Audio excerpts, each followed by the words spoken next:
When I was about 12 years old, we went on a ski trip. We always went on a ski trip with this one family, and their daughter was about my same age. And so we came down off of the last run and people were leaving. It was empty. We couldn't find our parents, and we knew that we got left. Adopted when I was 6.5. So by this time I had been, in my family for quite a while. My friend, just, a normal kid in a normal family. And I told her that we needed to figure out what we were going to do for the night. Like how we were going to build a fire, we were going to keep warm because all the buildings were closing. And so I'm making plans, survival plans, okay? And she's looking at me like I've lost my mind. And she's like, they're going to come back. Like they're going to come get us.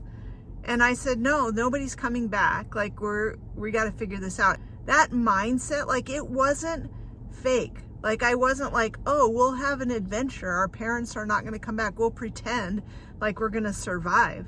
Like the survival instinct of like, what are we going to do and how we're going to do it was foremost. It was right there.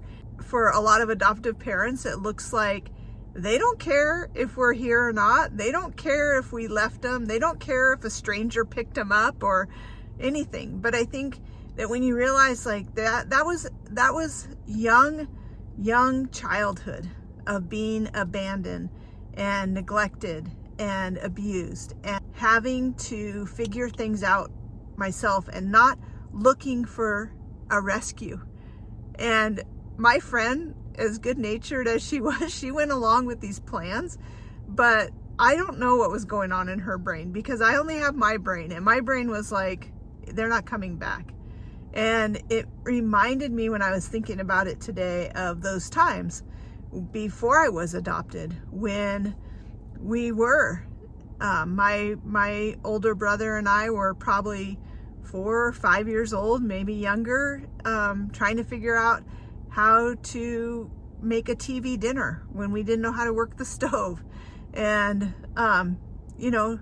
just surviving as kids. So this isn't coming from a place of that they would be happier, on their own, or not having to be in a family or things like that. It's just good to note and to know that we're working on building attachment, and that things like being left or forgotten about or late being picked up may impact your child in different ways than your biological child.